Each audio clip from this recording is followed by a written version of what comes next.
En ese sentido, la pregunta sustancial es, ¿existe una filosofía indo, ibero, afroamericana? La respuesta es poco modesta, pero no menos contundente, y es sí.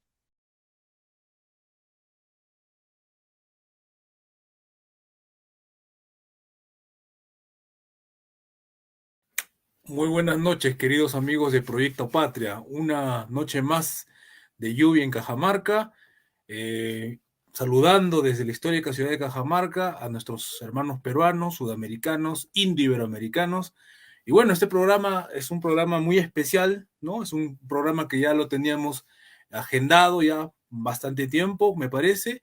Y a pedido del público, tendremos con nosotros a un gran invitado, ya pues de talla no solamente sudamericana, yo diría de talla internacional, conocido ampliamente en diversos círculos del pensamiento en habla hispana, ¿no? Más allá de nuestro continente, de nuestra Sudamérica, de nuestra Iberoamérica, incluso llegando, bueno, pues a la península ibérica.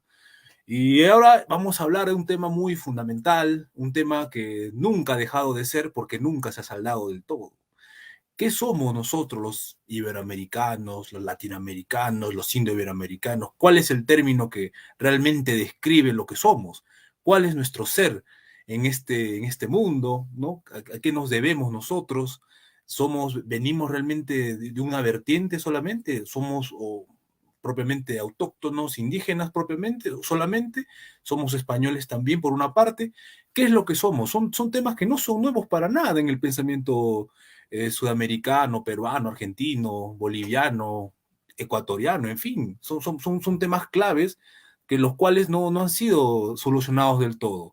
Nosotros, los peruanos, teníamos un gran pensador que era Augusto Salazar Bondi, pensador marxista peruano muy relevante, y más o menos en la segunda mitad del siglo XX, en el 68, va a publicar un libro fundamental para entender todo esto, desde el marxismo, claro, que se va a llamar ¿Existe un pensamiento de nuestra América?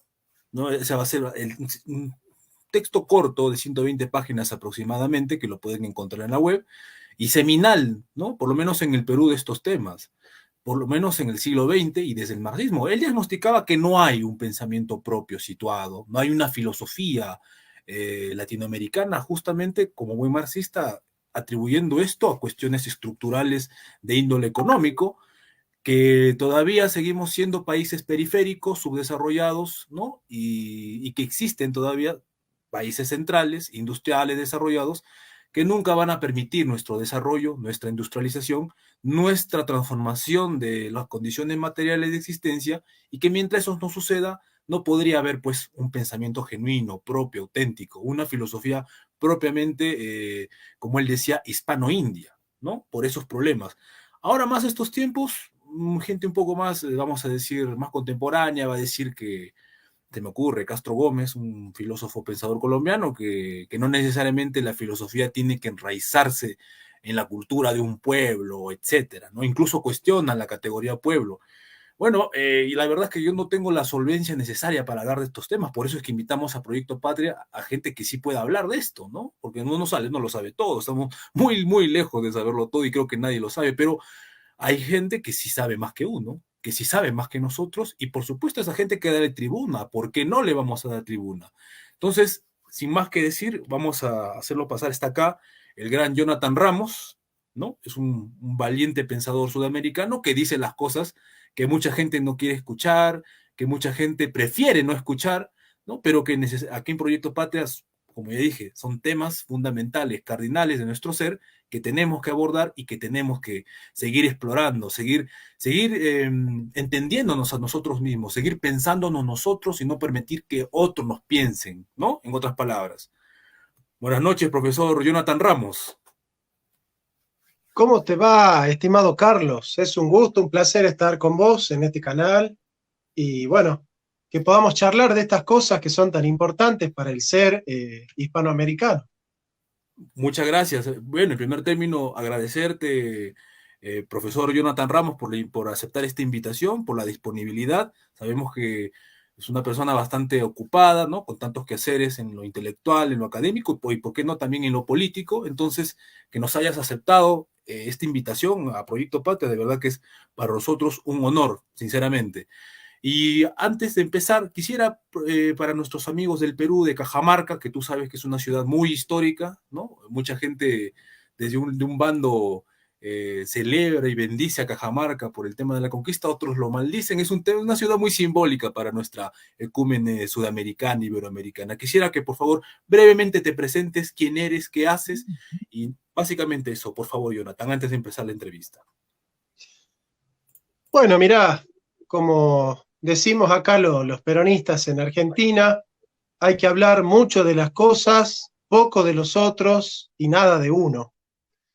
Así que simplemente me voy a presentar como un rastreador de huellas perdidas, un amante de sueños arrebatados que se dedica a la filosofía, a la historia, que enseña filosofía e historia en la universidad, que se ha dedicado a divulgar, a publicar algunos libros de literatura, de historia, de filosofía, de teología, y que tiene compromiso con transmitir la verdad que incomoda, la verdad que acorrala, la verdad que sofoca, la verdad que angustia, la verdad que siempre está velada por otros intereses de aquellos que tienen una agenda que no pueden poner sobre la mesa porque son intereses muy oscuros. Y bueno, frente a esas agendas oscuras está el compromiso con la verdad, el compromiso con la verdad por encima de cualquier otro compromiso, y a eso nos dedicamos en mi canal de YouTube, en Canal 7, en las publicaciones, en todo aquello que hemos ido sembrando a lo largo de este tiempo, desde la gracia, porque lo que se recibe gratis, se da gratis, así que lo hacemos siempre desde la gracia y siempre dándole gloria siempre a Dios, ¿no? Que es el que da, porque toda dádiva viene del cielo. Muchas gracias, Jonathan. Es bueno recalcarlo. Jonathan, al igual que nosotros en Proyecto Patria, también es provinciano, ¿no? Hemos escuchado a Jonathan muchas veces criticar a la capital de su país, Buenos Aires, de la hermana Argentina, y pareciera que con sus matices y todo es como si criticáramos nosotros a Lima, es casi lo mismo, ¿no? Es el problema que hemos tenido las grandes capitales en nuestros países. Entonces, nos sentimos en confianza con un hermano argentino, y no solamente argentino, sino que es un provinciano también. Él ahorita nos está transmitiendo desde Salta.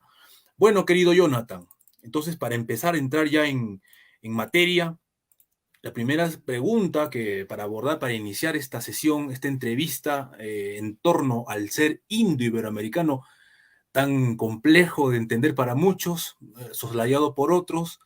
Y bueno, es un tema, como dije al inicio, que son cuestiones permanentes, son interpelaciones que la propia historia, que nuestra propia cultura, que nuestro propio ser nos va a hacer siempre. O sea, por más que queramos desentendernos, no se va a poder, va a ser imposible. Mientras existan personas como Jonathan, entre tantos otros pensadores en nuestra Sudamérica, estas cuestiones van a seguir permanentes, ¿no? Entonces, al siglo XXI, Jonathan, ¿no? Ya más o menos escuchaste cómo habíamos mencionado a nuestro filósofo Augusto Salazar Bondi.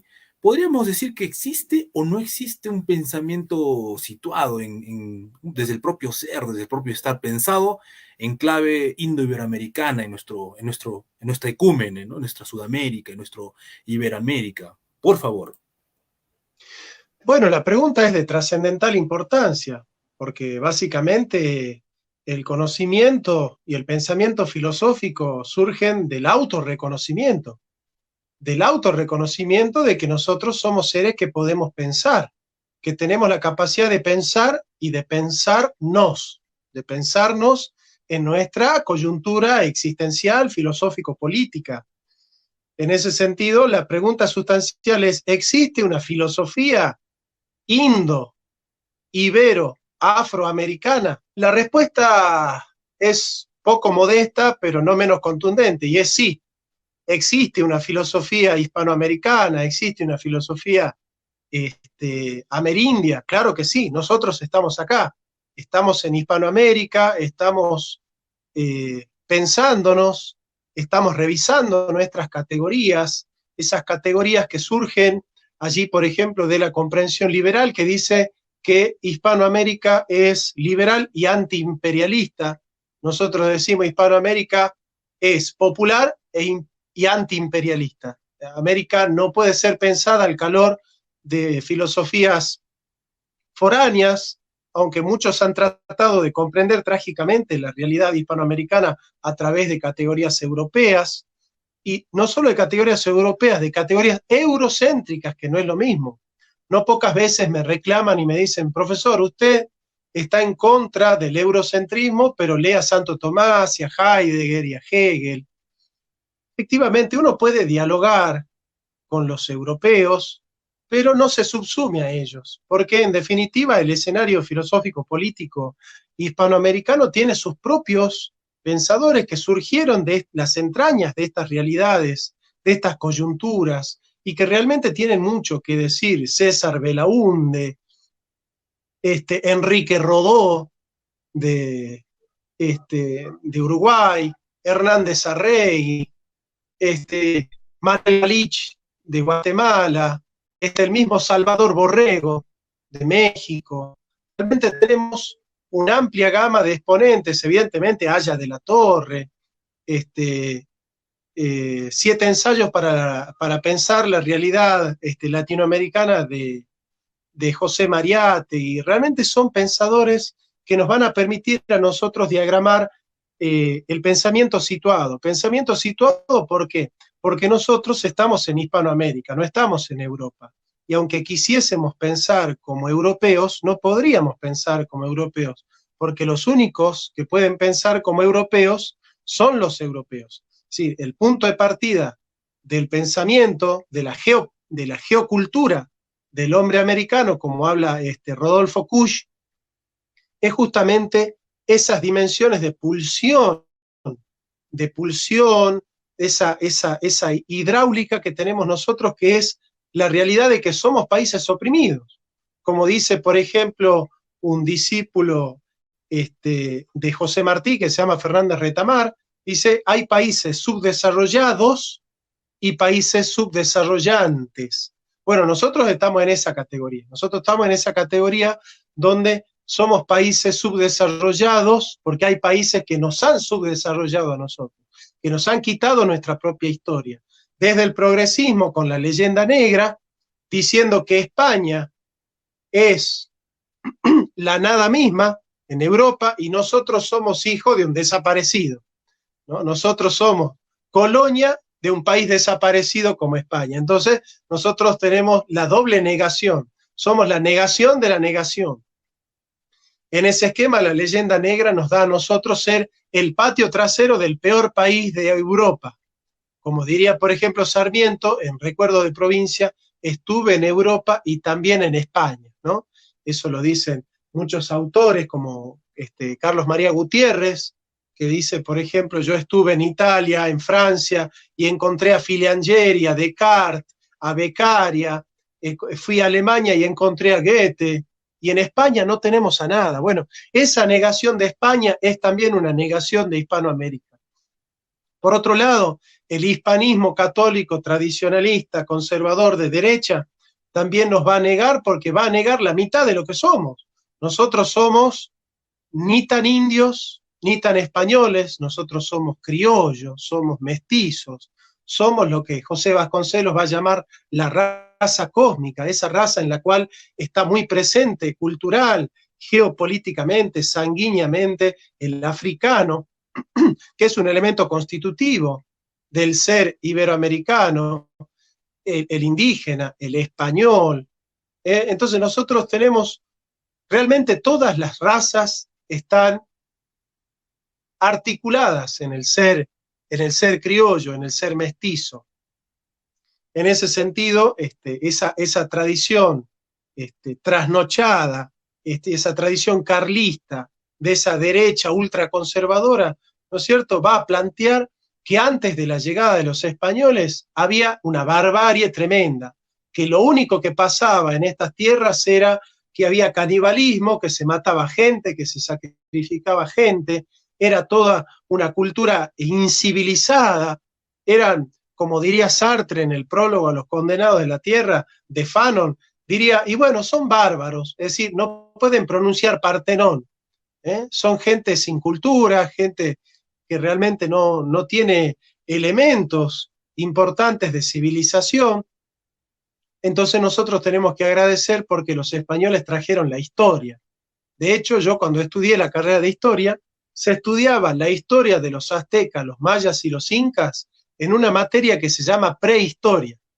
Bueno, esa concepción de que a la historia la trajeron los españoles, por ejemplo, se dice que Hernando de Magallanes fue el primero que vio la unión del Atlántico con el Pacífico, como si, por ejemplo, los patagones no hubiesen tenido ojos. Bueno, esas concepciones de negación de nuestra herencia indígena, porque es una negación de la cultura, porque si nosotros somos mestizos, el indígena lo único que puso es la sangre, no puso la cultura, no puso una relación del hombre con la naturaleza, no puso una cosmovisión, no puso una constelación de principios y valores que nosotros también legamos por esa tradición filogenética que se transmite de generación en generación. Esa tradición trasnochada de derecha niega la mitad de lo que somos, porque nosotros también tenemos sangre indígena. Entonces nosotros vamos a poner todo sobre la mesa y vamos a decir, ni tan indígenas como la izquierda, ni tan españoles como la derecha. Somos mestizos. Y esa filosofía mestiza es una tercera posición. Es una tercera posición entre la derecha y la izquierda, entre ese eurocentrismo dialéctico que nos obliga a elegir entre el sartén y la olla. Entonces nosotros no vamos a saltar del sartén a la olla y vamos a plantear un humanismo indo-afro-hispanoamericano. Y en esa estamos. Muy de acuerdo. Y Jonathan, entonces, al escucharte, se me viene a la cabeza, teniendo tanta tradición de ambos lados, tanto de lo amerindio, de lo afroamerindio, por un lado, de lo hispánico, que también es innegable, ¿por qué al siglo XXI se hace tan difícil no haber saldado estas desavenencias? ¿Por qué intelectuales muy respetables siguen perpetuando el mismo error? O sea, ¿cuál es el problema de fondo? El problema de fondo es un problema histórico. La burguesía portuaria de Buenos Aires se estudió al calor de los libros que venían en los barcos de Europa.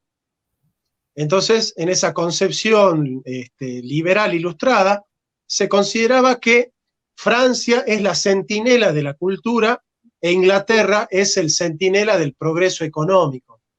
Entonces, la Revolución de Mayo no fue la búsqueda de la autonomía de estos territorios, simplemente es la salida de la colonización, que es el imperio económico y político español, fruto del sistema de flotas y galeones y el sistema de monopolio comercial, a un sistema neocolonial. Este sistema neocolonial es explicado magistralmente en los libros de Tulio Alperindongui, un historiador argentino. ¿Qué es el pacto neocolonial? La diferencia entre el coloniaje y el neocolonialismo es que el neocolonialismo ya no hace una opresión política, no hace una opresión diplomática, institucional, simplemente coloniza a través de los préstamos. Por ejemplo, un diplomático inglés llamado George Canning dice, nosotros hicimos mal cuando quisimos entrar en Hispanoamérica a través de las invasiones inglesas en 1806 y en 1807. Ya no vamos a entrar más como guerreros, vamos a entrar como mercaderes. A partir de ahí se diagrama una especie de subordinación ideológica en la cual se convence a los países de Hispanoamérica que el libre cambio es la receta para el progreso en los países del tercer mundo, porque somos países en vías de desarrollo. Quiere decir que si nosotros seguimos el libre cambio, vamos a ser como Inglaterra en algún momento, dada la división internacional del trabajo. Entonces se otorga préstamos a la Argentina con el secretario Rivadavia, el empéstrito Baring Brothers, que terminó de pagar Perón, ¿no es cierto? Y en ese esquema nosotros quedamos subordinados a la órbita económica de Inglaterra. Nosotros somos neocolonia de Inglaterra. Entonces nosotros somos el granero del mundo Inglaterra es el taller del mundo en esa división internacional del trabajo. La debilidad estructural de las materias primas con respecto a los productos manufacturados hace que en los términos de intercambio siempre Inglaterra tenga la preeminencia económica como país central. Eso lo va a desarrollar muy bien Immanuel Wallerstein en la idea del sistema mundo, de la construcción del sistema de economía mundo. En esa relación de subordinación socioeconómica, de esa subordinación estructural de los términos de intercambio, se va a construir un pensamiento subordinado. Nosotros hablamos de pensamiento sucursalero. ¿Ah? Nosotros en Hispanoamérica fuimos sucursal ideológica del liberalismo, ¿no es cierto?, del liberalismo inglés, y también fuimos sucursal cultural de la Ilustración francesa. Entonces vos fijate, acá nosotros en Hispanoamérica, si somos de izquierda, seguimos el progresismo del Mayo francés, y si somos de derecha, seguimos la Ilustración o la tradición liberal británica.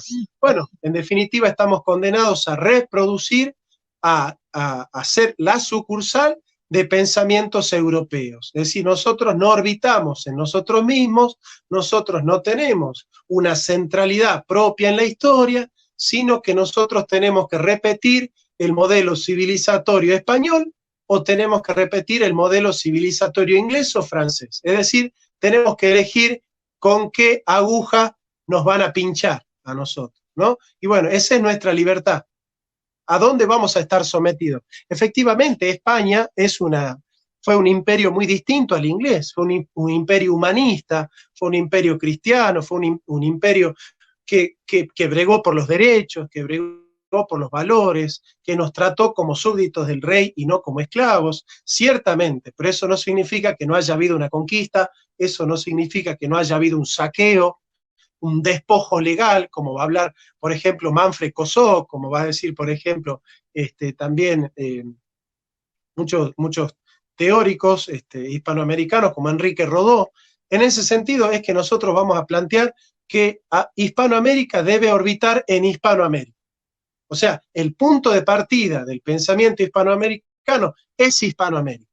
Es la realidad, es la circunstancia, es la coyuntura de Hispanoamérica. Son países postergados, países que no pudimos hacer la revolución industrial, países que fuimos saqueados en el oro y en la plata por España, después fuimos saqueados en nuestra moneda por Inglaterra y en el siglo XX por Estados Unidos. Y no es que estemos dando excusas, no es que nosotros decimos que la culpa es los de afuera, no.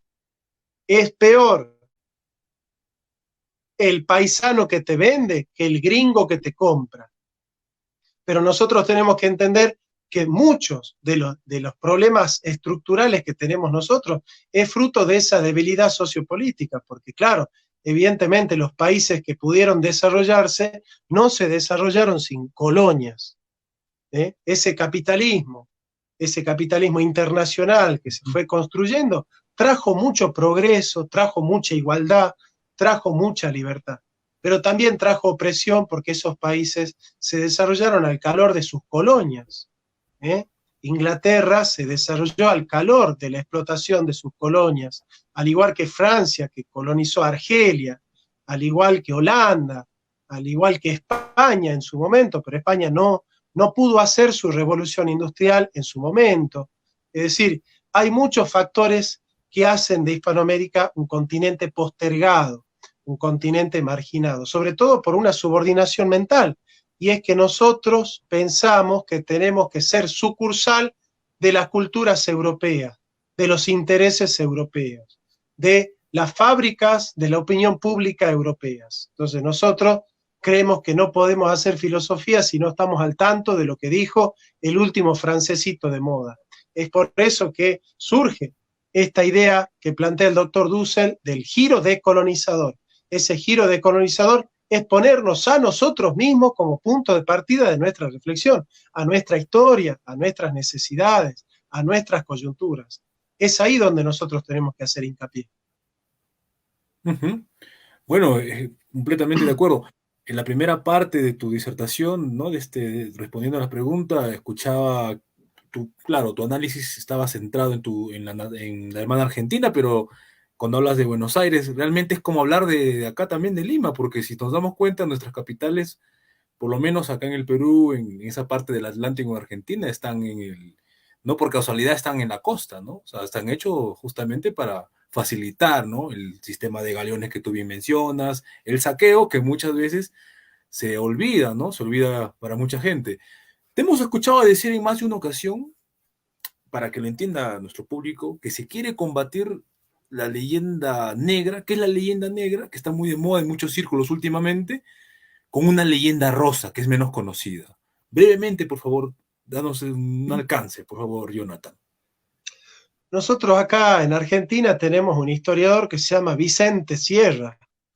Él escribió un libro que se llama El sentido misional de la conquista, donde parecería que lo que sucede en América es que los españoles quisieron ampliar el reino de Dios y, ¿no es cierto?, para llevar almas al cielo, vinieron a América, ¿no es cierto?, para ampliar la iglesia, el evangelio y salvar almas, ¿no es cierto? Bueno, sucedió eso, gracias al Señor, llegaron los españoles y nos trajeron la religión cristiana, que realmente nos hizo conocer a Jesucristo, que realmente los jesuitas crearon un alfabeto para los guaraníes, por ejemplo, para muchos indígenas, que le enseñaron sus derechos, que transmitieron una cultura humana, una cultura humanista, una cultura de valores, de principios.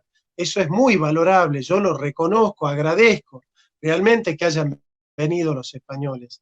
Pero no pasó solo eso, pasaron otras cosas, también hubo un despojo legal, también hubo un saqueo del oro y de la plata, del oro de la plata del Potosí, de Zacatecas, de Chuquisaca, de muchos centros metaleros que eran, para los indígenas, eran el fruto de un movimiento económico que después fue, bueno, también la opresión en el sistema de la Mita y el Yanaconazgo, la encomienda, que es una unidad sociopolítica muy compleja, donde el encomendero decía, se acata pero no se cumple, descuidando todos los tratamientos y los miramientos que mandaba el rey a instancia de los debates de Salamanca, de los debates de Burgos. En ese sentido es que nosotros planteamos que se ha romantizado la conquista. O se la sataniza o se la romantiza, pero no se tiene una mirada realista donde se ponen todos los factores sobre la mesa, porque en definitiva, o se hace la leyenda rosa para justificar la agenda de derecha conservadora, o se hace la leyenda negra para justificar la agenda de izquierda y progresista. Entonces nosotros, para plantear una historiografía mestiza, necesitamos salir y ser equidistantes de la romantización rosa, que tiende a fanatizar y a hacer una defensa compulsiva, y la leyenda negra, que trata de hacer un ataque encarnizado y sin miramiento. Entonces nosotros, planteando todo sobre la mesa, decimos, el imperio español fue el mejor imperio de la historia, pero fue un imperio. La conquista española fue una conquista muy humanista, pero fue una conquista. El saqueo español fue un saqueo moderado, pero fue un saqueo.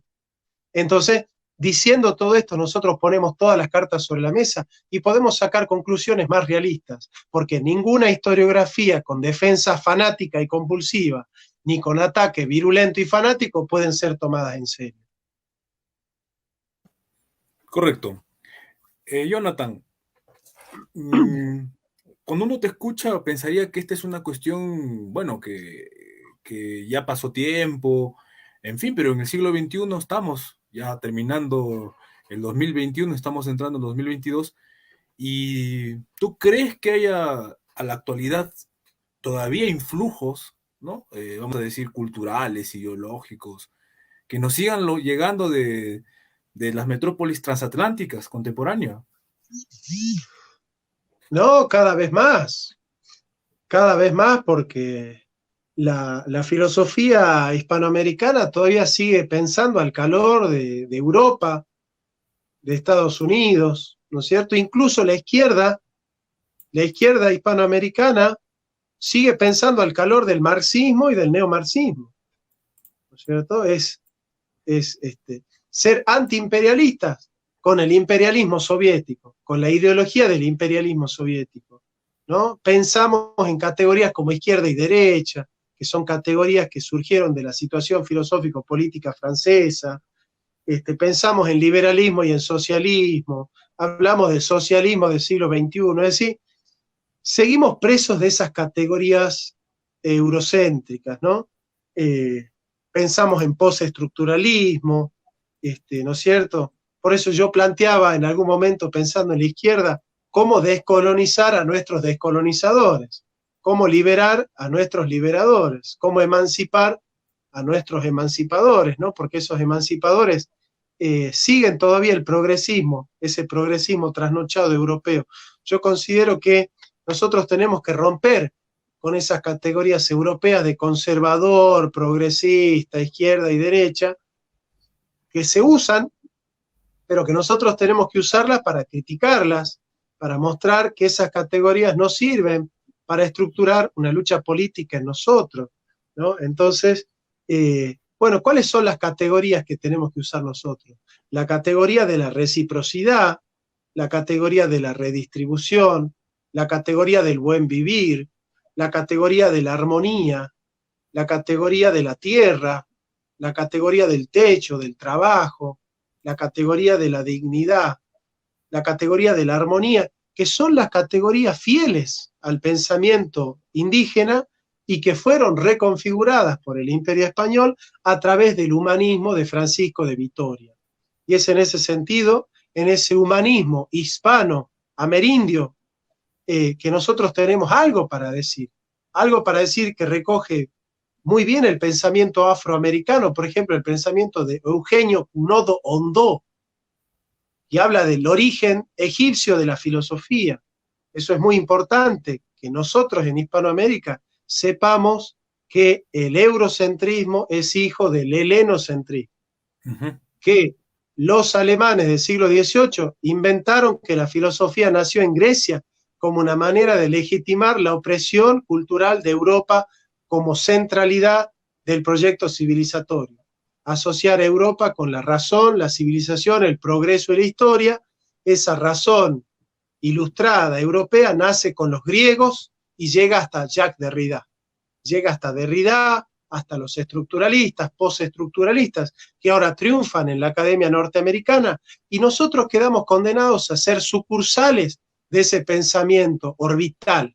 Somos sucursales del pensamiento estructuralista, de la filosofía del lenguaje, del giro lingüístico, pero no partimos de nuestra realidad porque no nos leemos a nosotros, no nos leemos a nosotros. Entonces, yo creo que el puntapié inicial de nosotros es empezar a reconocernos a nosotros mismos como sujetos de filosofía, como valores culturales que son capaces de reflexionar y de pensarse. Muy de acuerdo.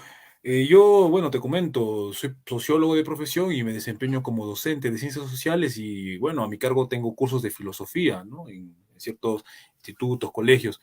Y siempre les comento el tema que tú me has mencionado desde la perspectiva de un gran amigo y maestro, el doctor Gustavo Flores Quelopana, que le mandamos saludos, y que también está en esa línea de pensamiento en advertir que la filosofía como tal no se inicia en Grecia.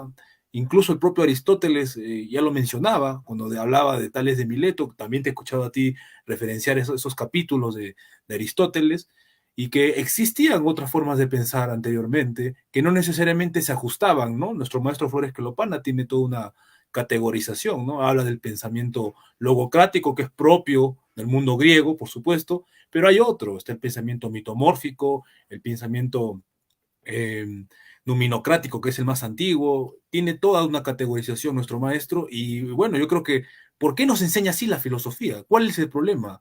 Estás mencionando tú que esa visión ilustrada, helenocéntrica, eurocéntrica, es propiamente de los alemanes, y creo que nosotros hemos asumido todo eso, ¿no? Cuando se enseña filosofía en las universidades o en los colegios, nadie nos menciona.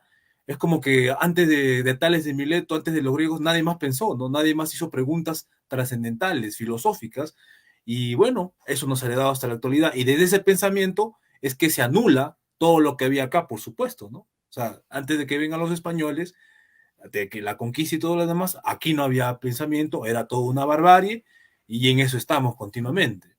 Muy bien. Eh, espérame un momentito. Tú, ya cambiando un poco de tema, el tema, ¿no?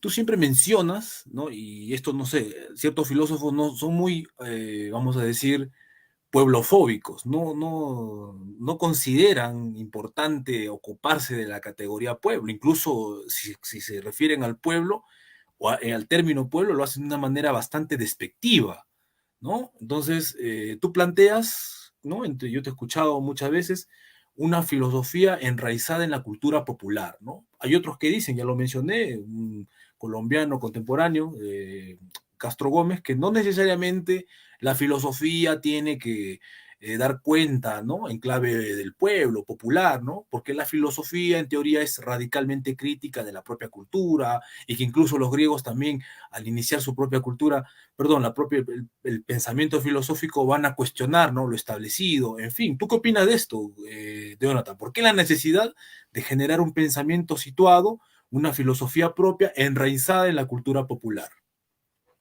¿Por qué, mejor dicho, vamos a decir, revalorar, reivindicar la categoría pueblo? Denunciada, Bueno, ojo, mira, esto, por izquierdistas como por derechistas, ¿ah? Ambos últimamente denuncian, ¿no? Populista, etcétera, no sé. ¿Cómo lo ves? bueno, hay un autor marxista argentino llamado Milcíades Peña que reivindica la categoría de pueblo, porque el marxismo clásico habla de proletario, de clase, pero no habla del pobre y del pueblo, ¿no? Porque la categoría de pobre y de pueblo parecen categorías religiosas, místicas, ¿no es cierto? El pobre es como esa categoría ancestral, ¿no es cierto? De el pobre es el elegido por Cristo, ¿no es cierto? La teología de la opción por el pobre, es una categoría teológica, ¿no? Entonces ellos dicen, no, el pobre no es una categoría política, en cambio la clase sí, la clase obrera sí. ¿Por qué? Porque la clase obrera tiene una fuerza productiva, el pobre no necesariamente, ¿no es cierto? Pero ¿por qué se habla del pobre? Porque la categoría de pobre es una categoría ética, la categoría ética que surge del código de Hammurabi, que es el código de leyes más viejo del que se tiene registro, junto con el código de Urukagina. Y en ese código Hammurabi dice, Marduk me ha puesto por rey para ser justo con las naciones, para que el fuerte no oprima al débil y para hacer justicia con el pobre, con la viuda y con el huérfano. Esa categoría ética, que es la intersubjetividad hecho ética, tiene que ver con que el pensamiento de la justicia siempre piensa en el otro. Es una categoría que rompe con el egocentrismo, que rompe con el ensimismamiento europeo, justamente, ¿no? Con ese pensamiento ombliguista. Entonces, ¿qué es la viuda? La mujer del otro. ¿Qué es el pobre? El hambre del otro. ¿Qué es el extranjero? El que viene de otro país. ¿Qué es el huérfano? El hijo del otro. Entonces, esa categoría de la alteridad es recoger el rostro del otro, es recoger esa actitud dialogística con el otro, ¿no? En esa actitud, por ejemplo, van a estar grandes filósofos como Martin Buber, como Ismael Levinas, como el mismo Derrida, que esa es la manera correcta de entender a Derrida. Y bueno, acá en Hispanoamérica nosotros tenemos un pensamiento criollo que recupera esa tradición, que es el peronismo, que es el pensamiento de grandes pensadores que están también en Bolivia, ¿no es cierto? Como Paz Estensoro, que ha hecho una gloriosa trabajo de revolución en Bolivia, el mismo Sandino, Augusto César Sandino en Nicaragua, que es un nacionalista. Eso no hay que perder de vista nunca, que Augusto César Sandino era nacionalista. Es en ese esquema donde nosotros podemos recoger la reciprocidad y la redistribución del imperio inca, toda esa organización armoniosa que fueron los Aylus en el Tahuantinsuyo, ¿no? Yo pienso que es desde ahí, desde esa pura tradición ética, desde esa pura tradición del pueblo, en el sentido de la categoría mística, de una relación y de un compromiso del hombre con lo trascendente, del compromiso del hombre con la tierra, del compromiso del hombre con el hombre, del compromiso del hombre con su historia, con su tradición, con sus ancestros, que nosotros podemos hacer una política no secular, sino una política post-secular, que vuelve a reincorporar lo sagrado al ámbito de la política, ¿no? Entonces yo creo que la categoría de pobre y la categoría de pueblo vienen a mostrar que lo sagrado es el fundamento de una ética y de una política de la liberación que, que son post-seculares. Nosotros vivimos en una época post-secular. Ya se ha roto la inercia de la Ilustración, ya se ha roto la inercia de la muerte de Dios. Entonces vuelven las religiones, vuelve el pensamiento sagrado con esas categorías que nos permiten a nosotros pensar al hombre en toda su complejidad y en toda su integridad.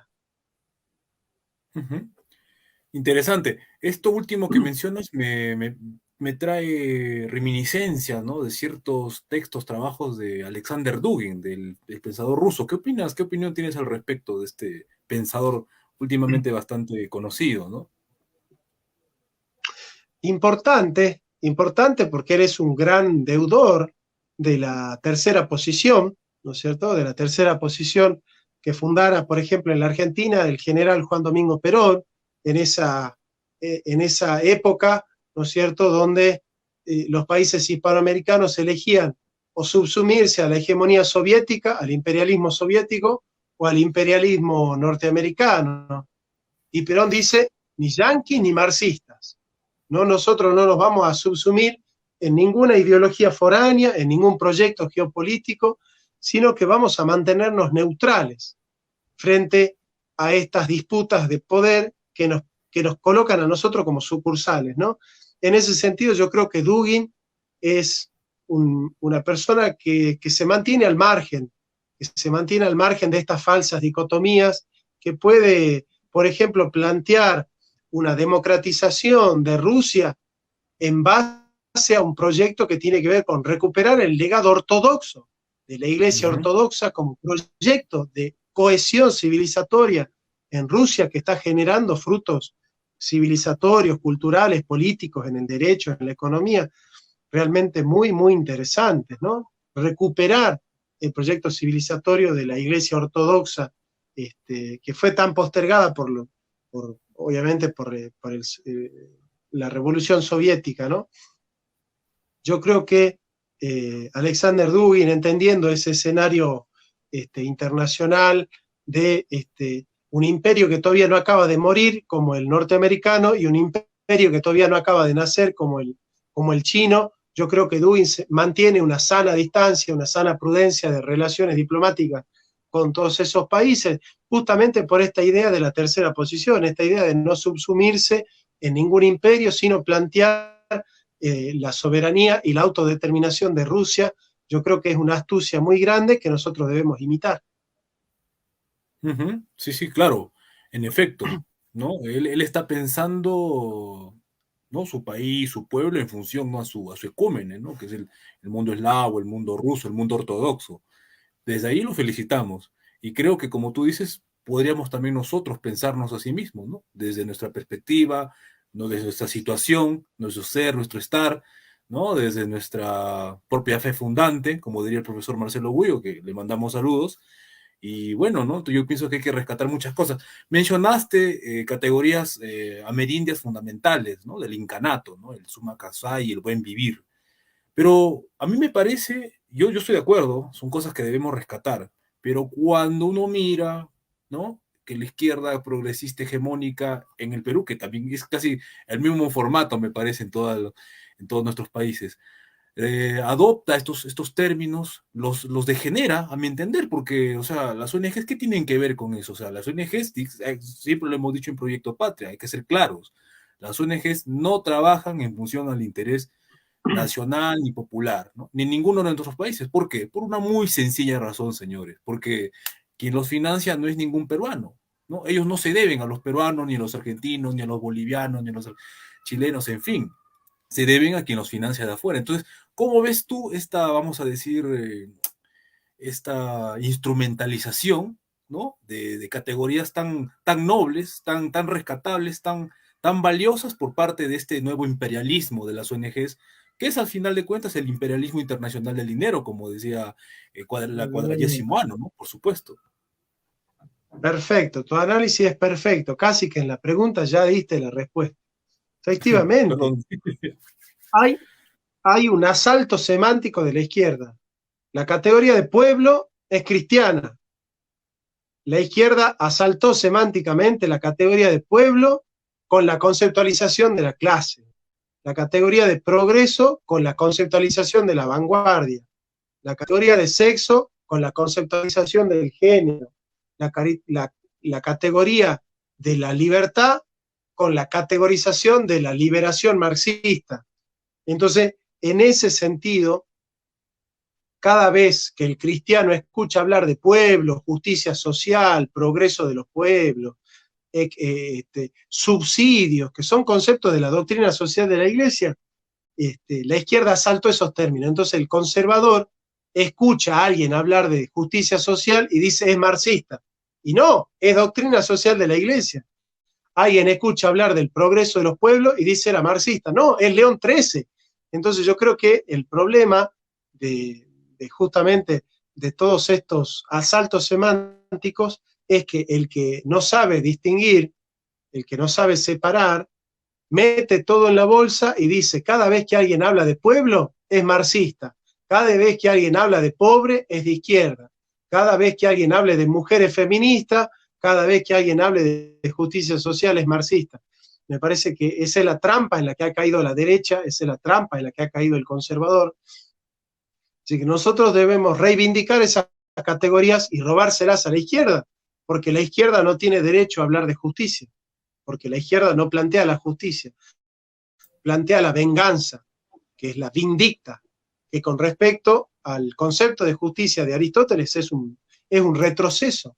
La izquierda no plantea su eje categorial en el concepto de justicia, sino en el concepto de revancha y de venganza. Y bueno, desde ahí no se puede hacer la política que necesitamos nosotros, que es la política de la unidad, de la política del consenso, del acuerdo, del concilio de clases, y no de lucha de clases. Clarísimo, clarísimo, muy de acuerdo. Jonathan, entonces ante estas, bueno, caemos en cuenta de que, bueno, todavía falta, todavía, bueno, existe un pensamiento propio, genuino, pero lo que falta es cómo hacer que esto sea, así como se masifican tonterías en las universidades actualmente, ¿no? ¿Cuál sería un antídoto para evitar esto? Yo creo que el antídoto está ahí.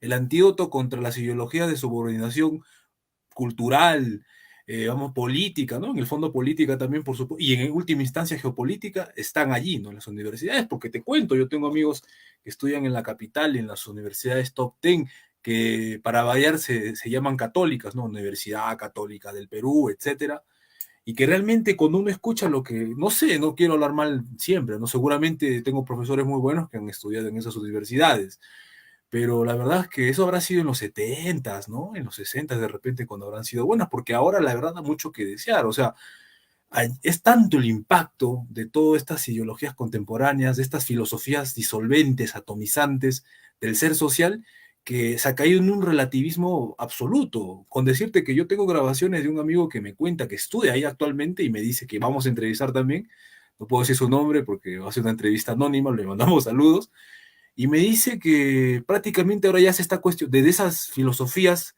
disolventes, atomizantes, ultra relativistas, ultra individualistas, se está incluso dudando de, digamos, de la existencia del sol, por ejemplo, ¿no? Que ya se duda, por ejemplo, que el brillo del sol es una construcción social. La verdad es que parece increíble lo que estoy mencionando, pero es una realidad que está pasando en nuestras universidades.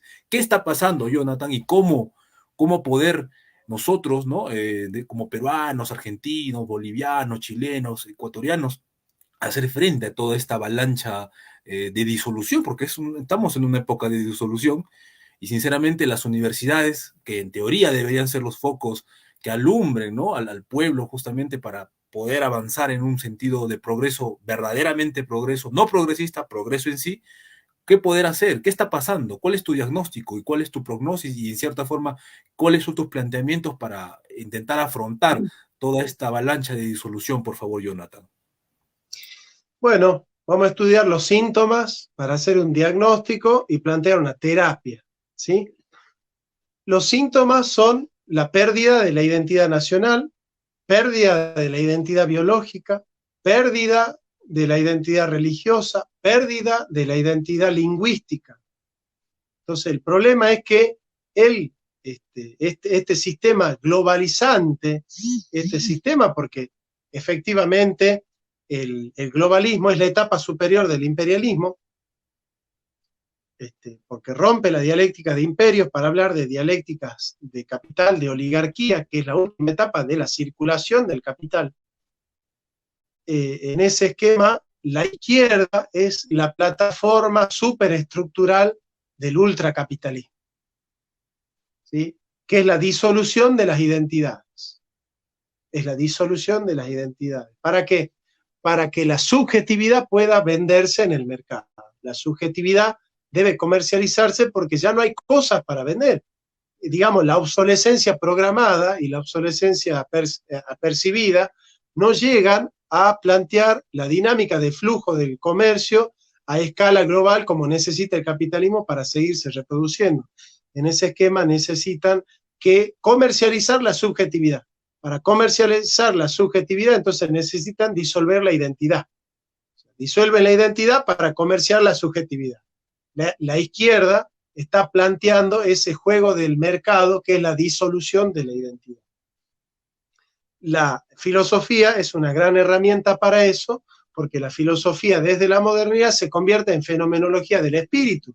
Y la fenomenología del espíritu simplemente es el desarrollo, el desenvolvimiento del ser a través de la cultura, es decir, de la idea, es el idealismo.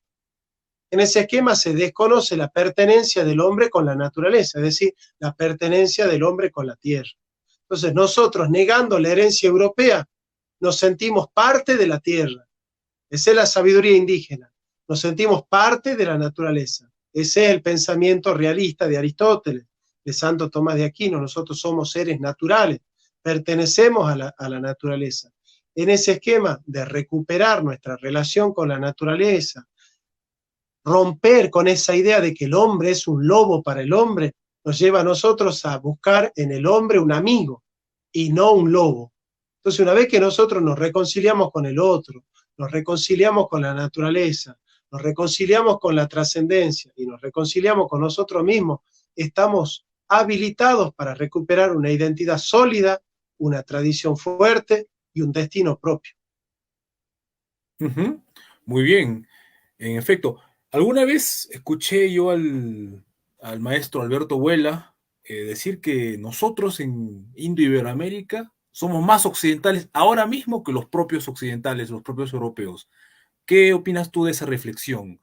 Porque ahora vemos que pues lo que está llegando acá como novedad, ¿no? Esto yo lo he dicho públicamente en diversas mesas de diálogo, ¿no? He discutido esto con diversas feministas que nunca me dieron cuenta de lo que estaba diciendo, ¿no? Como que es, no leen nada, les dan panfletos de las ONGs y con eso se van y pretenden discutir. Pero en realidad todo esto que se nos pinta como nuevo, como progresista, como de vanguardia y avanzada, vemos que Europa simplemente la ha terminado destruyendo, ¿no? Eso es lo que ha pasado en Europa, por eso es que ciertos pensadores hablan ya de un mundo post-occidental. Y esto lo entroncamos también, se podría en cierta forma entroncar con las nuevas dinámicas geopolíticas, ¿no? Estamos viendo que Occidente está feneciendo, no sé si tú puedes, por lo menos el Occidente de Europa, ¿no? Estamos hablando de Europa, ¿no? Ahí situadamente, ¿no? Estamos viendo cómo Eurasia, China, Rusia, un ejemplo de esta decadencia, de estos síntomas que tú mencionas, por ejemplo, sin ir muy lejos, hace menos de un mes, menos de 15 días, el tema de la crisis energética, ¿no? Prácticamente se han dejado doblegar por las agendas globalistas, ¿no? Por la agenda de lo que llama, yo sé que tú lo conoces también, Olavo de Carvalho, ¿no? De estos metacapitalistas, ¿no? Han destruido sus centrales nucleares, las han demolido, han renunciado a todo y bueno, han hecho caso a las energías verdes, que suena muy bonito también, ¿no? Que es otro rapto semántico del que tú hablas, Y bueno, ahora estamos viendo eso, ¿no? Justamente cómo es que ahora se supone que Europa, o Alemania, esos países, sus problemas materiales están saldados, ¿no? No tienen esos problemas, pero ahora por primera vez escucho que van a tener un invierno más frío de lo común, sin la calefacción de siempre. Entonces, bastantes cosas, bastantes síntomas podemos percibir, ¿no? Justamente de esta declinación de Occidente, de estas ideas que los han llevado y que están llegando acá y que se presentan como nuevas. Entonces, retornando, ¿cómo interpretas tú esta frase del maestro Alberto Huelda? Somos nosotros más occidentales que los propios occidentales ahora, al siglo XXI. Lo que pasa es que Occidente está edificado al calor de la filosofía griega y la religión cristiana. El único continente que todavía sigue siendo realista y cristiano es Hispanoamérica. Vos tenés en cuenta que en el medioevo estaba la gran decúmene, que era la Edad Media, la iglesia que había universalizado su poder en base a un proyecto civilizatorio, ¿no? En ese esquema, cuando nace la reforma protestante, la ecúmene cristiana queda reducida a hispanidad, como cristiandad, ¿no? Que no es lo mismo que cristianismo, pero eso lo vamos a hablar después. Entonces, la cristiandad queda reducida a la hispanidad. Y una vez que se rompe la hispanidad, fruto de los Borbones y de las divisiones internas del siglo XX, la guerra civil, una vez que se rompe la hispanidad en España como ecúmenes, queda la hispanidad hispanoamericana, ¿no es cierto? En ese esquema, fruto de, qué sé yo, de una mirada hegeliana, donde el espíritu se reposa al occidente del occidente, yo creo que el último resabio de Occidente es Hispanoamérica. Entonces vos tenés la capital del siglo XX, es París. La capital del siglo XXI es Madrid. Y la capital del segundo semestre del siglo XXI puede ser el DF, en México, puede ser Brasil, ¿no es cierto? Puede ser Brasil, o puede ser la Argentina o Chile. Son los países, digamos, que de alguna manera lideran este tren compulsivo, ¿no es cierto?, de la unidad, de la integración regional en Hispanoamérica, ¿no? Entonces tenés Río de Janeiro, Brasilia, tenés Río Grande do Sul, tenés grandes ciudades brasileras que tienen un desarrollo importante, tenemos, obviamente tenemos Capital Federal en la Argentina, tenemos Santiago de Chile, está Lima en Perú, Bogotá, realmente son muchos los centros urbanísticos, ¿no es cierto?, importantes que hacen un papel, digamos, de centrífugo en la cultura hispanoamericana. Pero yo considero que se resuelve con México, en Norteamérica. México tiene que mirar más hacia el sur y menos hacia el norte. Los mexicanos miran hacia arriba y no miran hacia abajo. Entonces, los mexicanos tienen que decidirse por la integración hispanoamericana, por la integración económica regional en Hispanoamérica.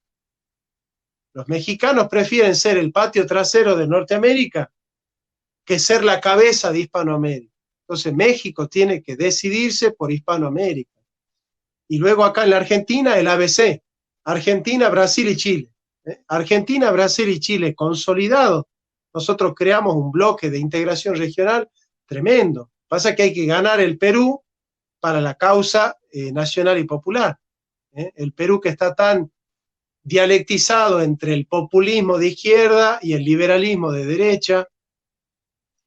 Hay que rescatar a Chile de esa misma dicotomía, a la Argentina.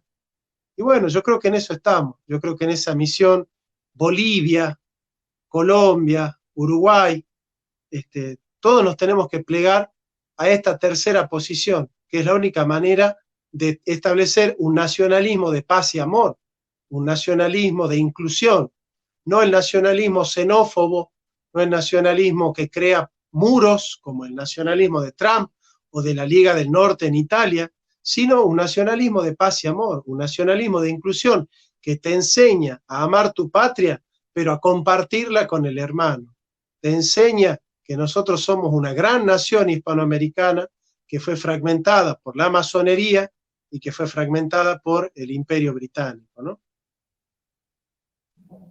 Ujú. Últimamente se escucha hablar, bueno, más que nunca, por primera vez en la historia del Perú de las elecciones, ha sido te cuento, ¿no? Tú sabes que recién hemos terminado un proceso electoral, está Castillo, que es de Cajamarca, que lo conozco, alguna vez nos entrevistaron juntos para el RPP acá en Cajamarca, yo no pensé que iba a ser presidente. Entonces, justamente nos entrevistaron sobre temas muy de actualidad, ¿no? Sobre dar nuestra perspectiva a la cadena de noticias más importante del país, radioprogramas del Perú, respecto al tema de la agenda de género, ¿no? Claro, yo desde mi perspectiva desde el Proyecto Patria, él también desde la suya, y vemos que durante estas elecciones nunca lo he visto, nunca te voy a ser sincero, por primera vez se le pregunta a los candidatos, ¿usted es globalista o es antiglobalista? Ahora ya no preguntan si falta agua, luz, desagüe, ¿no? Ahora los periodistas, ¿usted está de acuerdo con el aborto? ¿Sí o no? ¿Qué opina usted del matrimonio entre personas del mismo sexo? Cosas realmente que no tienen nada que ver con las necesidades realmente de la población. En ese sentido, Jonathan, ¿cómo tú ves, cómo explicar sencillamente qué es el globalismo? ¿No? Por favor. Globalismo es una ideología, globalización es un hecho. La Sí. globalización es la interconectividad de todas las naciones que tiene sus puntos buenos y sus puntos malos. Nosotros necesitamos estar comunicados, necesitamos estar interconectados, necesitamos tener ciertos criterios internacionales de derecho, ciertos criterios internacionales de circulación del capital, del mercado, la interconexión del mercado, ciertas reglas en común que regulen el tráfico de, ¿no es cierto?, de bienes, de mercancías, el intercambio, el flujo de personas. El globalismo es la ideología según el cual las naciones y los estados nacionales son un obstáculo para el progreso de la civilización. Entonces, ese globalismo que disuelve la soberanía estatal en pos de pensamiento postfundacional, postestatal, postnacional, es la clave del globalismo. Entonces, el globalismo es la disolución de la soberanía nacional. En cambio, la globalización es un hecho. Ese hecho no necesariamente consiste en la disolución de la soberanía nacional. Entonces, el pensamiento antiglobalista es un pensamiento soberanista, es un pensamiento que plantea las tres banderas fundamentales de todo ordenamiento jurídico en un país: la justicia social, la independencia económica y la soberanía política. Uh-huh. En efecto, Marx nos hablaba de la concentración, ¿no? De la acumulación del capital, ¿no? Y que conforme iba pasando el tiempo, esto se iba a ser más y más acentuado. Y llegamos al siglo XXI, donde hay menos del 1% de la población mundial que acapara más del 50% de la riqueza global, ¿no? Entonces, claramente, y ya esto entroncándolo con una perspectiva de los elitistas, no porque eran a favor de la élite, sino porque estudiaban las élites, ¿no? Wilfredo, Mosca, Pareto, Mitchells, ¿no? Sobre todo ellos, ya más recientemente Dalmacio Negro, entre otros, Gambetta, que se me ocurre. Va a haber siempre en toda la historia de la humanidad quienes están arriba gobernando y quienes están abajo siendo gobernados. Entonces, ¿tú qué opinas de esta categoría élite que muchas veces está siendo, ¿qué te puedo decir? Menos, claro, menos valorada, en cierta forma acusada, quien acusan a los que hablan en estos términos de conspiranoicos, de fascistas incluso. Y te pregunto esto, volviendo al tema, volviendo al autor, a Olavo de Carvalho, cuando nos habla del metacapitalismo. ¿Qué alcance nos puedes dar, por favor, Jonathan? Lo que pasa es que la diferencia entre capitalismo y metacapitalismo es que el capitalismo tiene a los estados nacionales como eje vertical de las estructuras de las relaciones internacionales, de la circulación del capital, ¿no? Nosotros podemos hacer una historia de la política desde la paz de Westfalia de 1648 hasta la salida de los tratados de Transpacíficos de Trump. A partir de ahí, o desde la caída del muro de Berlín, para no ir tan lejos, ¿no? Hasta la caída del muro de Berlín, nosotros podemos decir que el ordenamiento geopolítico es un ordenamiento internacional, es decir, un ordenamiento entre las naciones. En cambio, el ordenamiento metacapitalista no es un ordenamiento internacional, sino intercapital. Es decir, es un ordenamiento ya no de unidades políticas con asiento territorial, sino de unidades políticas sin asiento territorial, que son las oligarquías financieras internacionales, que instalan las reglas del juego de la circulación del capital, pero pueden violar esas reglas del juego a través de lo que llama Giorgio Agamben el estado de excepción. El estado de excepción. En ese esquema, entonces, las oligarquías financieras internacionales plantean las reglas del juego de la circulación del capital, pero violan esas reglas del juego. Entonces ya no son relaciones internacionales, como se dan desde la paz de Westfalia de 1648 hasta la caída del muro de Berlín, sino que son relaciones intercapitales, son relaciones a través de las cuales el libre flujo de capitales tiende a romper las soberanías nacionales, que son un obstáculo para ¿qué? Para la ampliación del mercado. En definitiva, la ideología del mercado es la que está detrás de todo esto. Entonces tenés el neoliberalismo, que en el consenso de Washington destruye económicamente a los pueblos, y tenés el neomarxismo, que destruye culturalmente a los pueblos. Pero ya sea por izquierda, ya sea por derecha, tenés el consenso de Washington trabajando en la destrucción del valor de las naciones. Muy bien. Actualmente estamos atravesando por una transición en el sistema capitalista, ¿no? Ya no es el capitalismo, vamos a decir, salvaje, ya que mencionaste el consenso de Washington, ¿no? Los 8 puntos de Williamson. Ahora, recientemente se ha inaugurado un nuevo capitalismo, recientemente, o sea, este año, yo cuando hablo recientemente estoy hablando de este año, hace unos meses, estoy hablando de esta camarilla, ¿no? Que se reúne todos los años en el denominado Foro de Davos, en este país el más rico del mundo, uno de los más ricos, Suiza, y donde ellos, bueno, son humanitarios, son filántropos, ¿no? Y invitan a personalidades del mundo académico intelectual como Yuval Noah Harari, que es un subsidiario, es un ideólogo de todo este globalismo que ya mencionaste.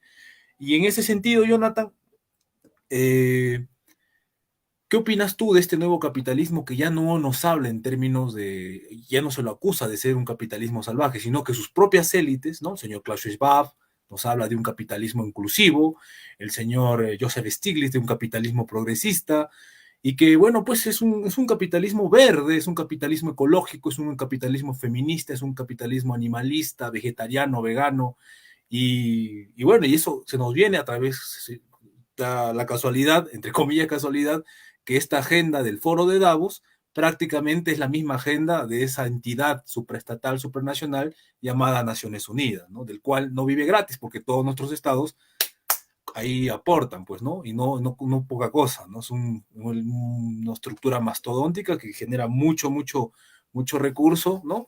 Extrae mucho recurso y al final de cuentas sus propuestas no tienen nada que ver con el de los pueblos, ¿no? Con el etos de lo de cada pueblo, de cada país, de cada región, de cada ecúmene. Entonces, ¿cuál es tu percepción, tu interpretación de este nuevo capitalismo? ¿Cuál es la diferencia cardinal con el anterior y qué podemos esperar nosotros los iberoamericanos? El capitalismo anterior no es un capitalismo de rostro humano, básicamente porque tuvo un enemigo muy grande que fue el marxismo, ¿no es cierto? Y el marxismo era humanista y el capitalismo era antihumanista, ¿no es cierto? En cambio, una vez que se da el fin de la historia, como plantea Fukuyama, es decir, el capitalismo llegó para quedarse, ¿no es cierto? El capitalismo recicla las ideologías de la democracia de contenido, de la democracia popular, como democracia de contorno, como democracia formal, ¿no? En esa democracia formal, ¿no es cierto?, se da el despliegue de las formas discursivas de una nueva dominación. Esas formas discursivas de la nueva dominación tienen que ver con un capitalismo de rostro humano. El capitalismo de rostro humano es la demagogia de la etapa superior del imperialismo, que es el globalismo. En esa etapa superior, evidentemente, la sutileza es mayor porque ya no se pueden hacer guerras para mermar la población, porque no se pueden, digamos, la derecha ya no gana elecciones a través de la derecha ya no llega al poder a través de las dictaduras, sino que ahora tiene que ganar elecciones. En ese esquema, bueno, el capitalismo este salvaje tiene nuevas estrategias de circulación y de reproducción que tiene que ver con esa demagogia de los derechos, ¿no? Vos fíjate que el capitalismo necesita la destrucción de la soberanía del Estado Nacional, y los discursos de los derechos humanos son espectaculares para eso, ¿no? Porque se cree, entonces dicen, los estados nacionales pueden hacer lo que hizo Hitler, generar homicidios. Para protegernos internacionalmente de los abusos del Estado, es necesario construir organismos internacionales y derechos internacionales y universales que nos permitan, ¿no es cierto?, cubrir a los ciudadanos de los abusos del Estado. Claro, pero ¿a quiénes les conviene que se disuelva la efectividad de los estados nacionales? ¿Le conviene al pueblo o a las oligarquías financieras? Y bueno, a las oligarquías financieras. Entonces, este capitalismo con rostro humano utiliza el discurso de los derechos humanos para disolver la efectividad de los estados nacionales y de las constituciones nacionales. Entonces se habla de la inseguridad jurídica, ¿fruto de qué? De que la deliberación democrática que se da en el seno de las asambleas constituyentes ya no es representativa de la idiosincrasia y de los derechos del pueblo, porque ahora son las oligarquías financieras internacionales las que deciden qué políticas son buenas y qué políticas son malas para los pueblos. ¿A través de qué? De la presión mediática, de la demagogia y de los falsos consensos que se llaman estas pseudo mayorías, que son los progresistas, que son estas vanguardias de tres iluminados que conocen las leyes de la historia y que le quieren al pueblo enseñar cómo vivir, cómo creer en Dios, cómo tienen que hablar en el lenguaje inclusivo, cómo tienen que tener relaciones sexuales con sus maridos, qué tienen que pensar del cura de su parroquia. Te enseñan todo, ¿eh? Son estas vanguardias que siempre están en la cresta de la ola. Sí, sí, sí. En efecto, en eso se ha convertido el capitalismo contemporáneo. Y la ideología maestra es los derechos humanos, el derecho humanismo más concretamente. Hay un pensador, veo un español muy interesante, Dalmacio Negro Pavón, y él entre varios de sus textos ha mencionado que los derechos humanos han destruido al propio derecho. ¿Es tanto así cierto, Jonathan? ¿Es que los derechos humanos siempre han sido lo que, o mejor dicho, como son ahora, o alguna vez fueron mejores? ¿Cuál es tu No, opinión? los derechos humanos nacen con Francisco de Vitoria y la teoría del derecho de gentes, que es la primera base del derecho internacional, que es el derecho a la autodeterminación de los pueblos, que después va a desarrollar muy bien el padre Suárez, ¿no es cierto? Entonces, ese es el verdadero origen de los derechos humanos, ¿no?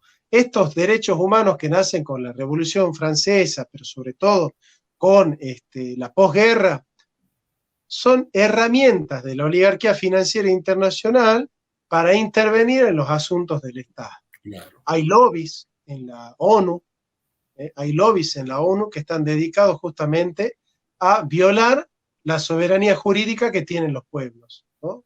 ¿A partir de qué? De las causas indigenistas, de las causas ambientalistas, de las causas feministas. A partir de esas causas se trata, ¿no es cierto?, de sujetar la soberanía de los estados. Por eso que nosotros siempre vamos a hablar de la soberanía nacional. De todas maneras, de todas maneras. Sí. Sí, sí.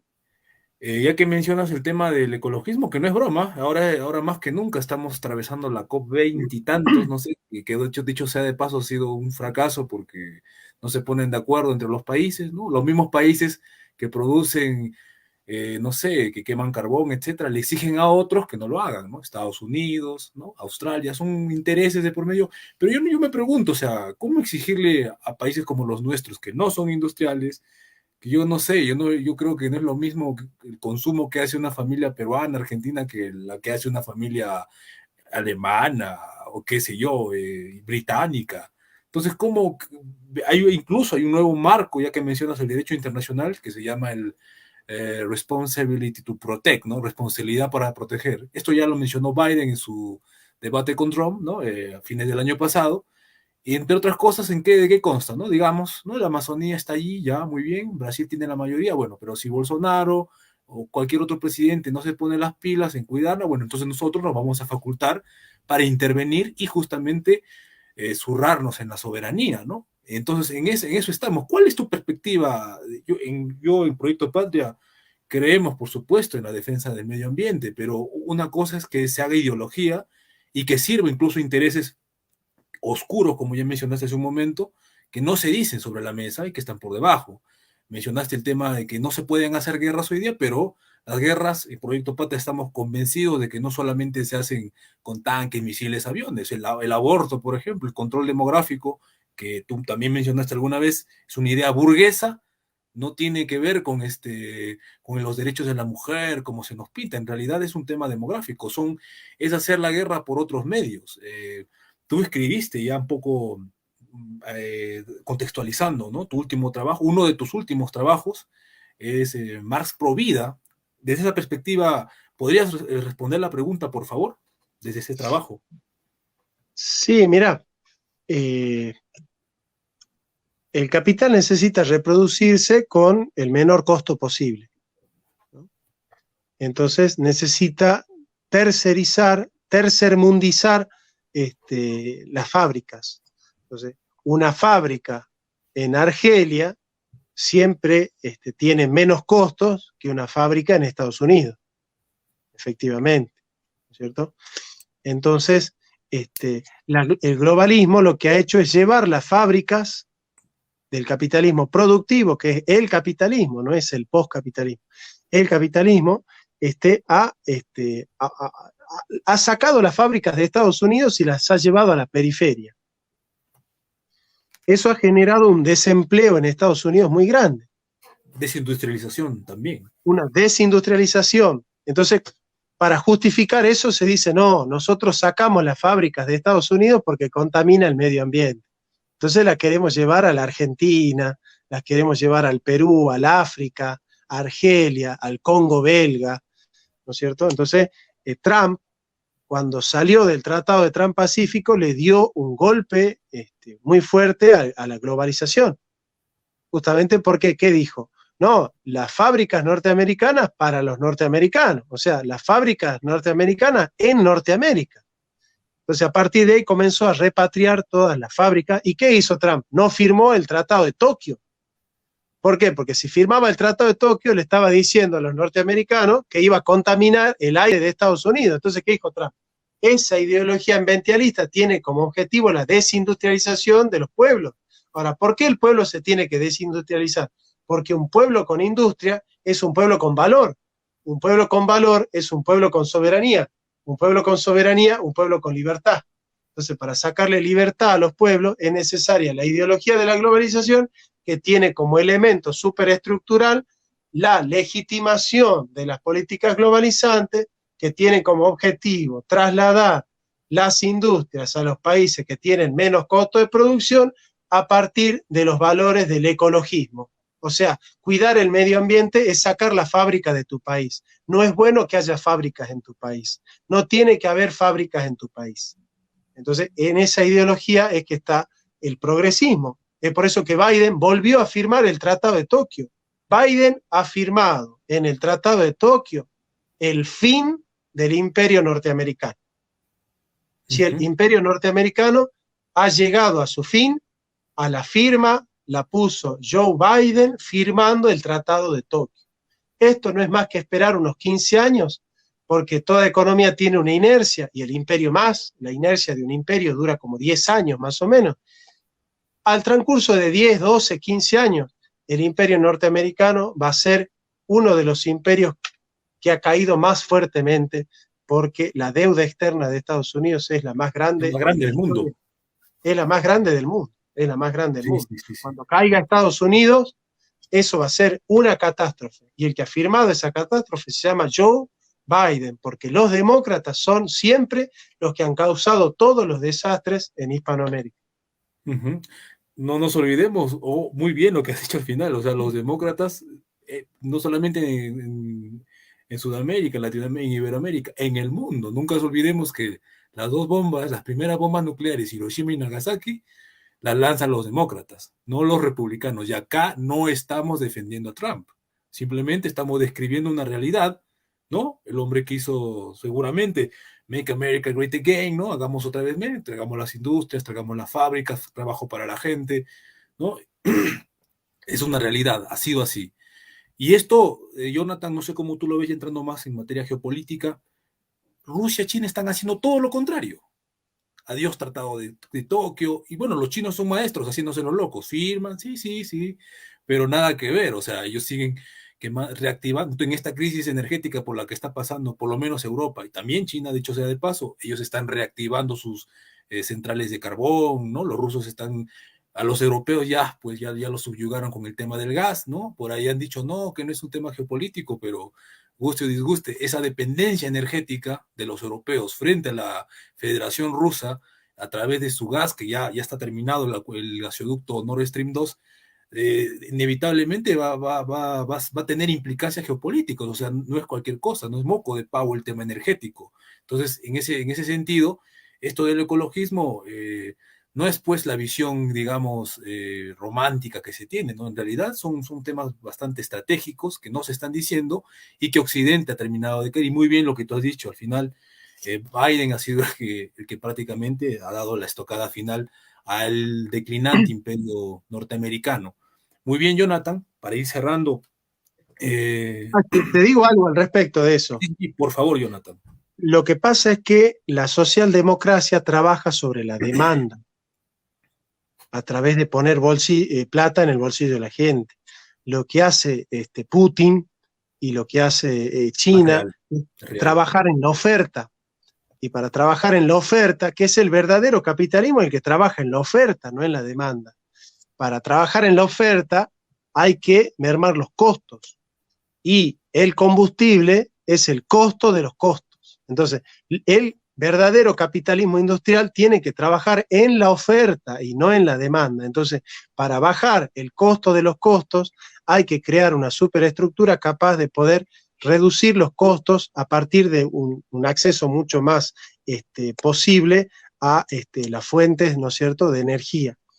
Entonces, bueno, en ese ordenamiento es que China y Rusia son potencias industriales, son potencias capitalistas que van a superar a Norteamérica en poco tiempo, porque Norteamérica con los demócratas trabajan en la demanda y no en la oferta, digamos.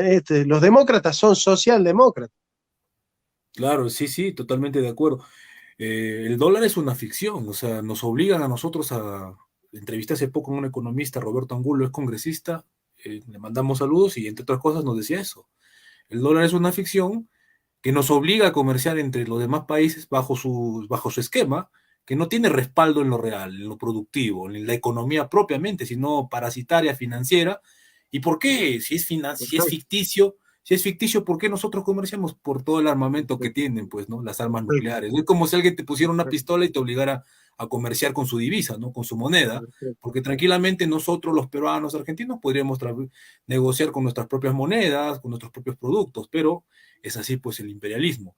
Jonathan, yo te he escuchado hablar del capitalismo, algo muy interesante, desde una perspectiva no marxista, pero realista, me parece, y bastante interesante, cuando tú has mencionado que el capitalismo es bueno generando riqueza, pero es muy malo distribuyéndola. ¿Podrías, por favor, no, brevemente darnos un alcance? Claro, lo que pasa es que la economía tiene dos leyes fundamentales, la ley de la oferta y la demanda, según la cual la relación entre la demanda y el precio es proporcional y entre la oferta y el precio es inversamente proporcional, y la ley de la reciprocidad en los términos de intercambio. El capitalismo liberal prescinde de la ley de la reciprocidad. Entonces, en esa ideología según la cual los negocios son los negocios, unos pueden ganar mientras otros pierden. En ese esquema, el capitalismo sabe cómo se generan las riquezas de las naciones, pero no sabe cómo redistribuirlas, porque para redistribuir esa riqueza es necesario un Estado presente, ¿no? Y en el liberalismo dogmático, todo lo bueno es el mercado y todo lo malo es el Estado. Entonces, un pensamiento serio es un pensamiento que sabe muy bien que el Estado no es ni malo ni bueno, el mercado no es ni malo ni bueno. Claro. O sea, depende del programa y del proyecto político que vos tengas. Es decir, hay realidades económicas que necesitan la liberación sí, es bueno aplicar ahí un libre mercado, y hay realidades que necesitan ser incentivadas. Eso lo dice Adam Smith, por ejemplo, con ciertas obras públicas que no son de incentivo privado. ¿Quién las va a realizar? Bueno, entonces, de alguna u otra manera, hay que salir de esa ideología de el mercado es malo, solo el Estado, o el mercado es bueno, solo el mercado y nada el Estado. Me parece que tenemos que ser realistas, ¿no? Tenemos que ser realistas y entender que el Estado y el mercado son medios para el bienestar humano, no son un fin en sí mismo, no son una ideología en sí misma. Entonces, el capitalismo genera riquezas, el capitalismo produce alimentos para satisfacer las necesidades de alimentos de toda la humanidad.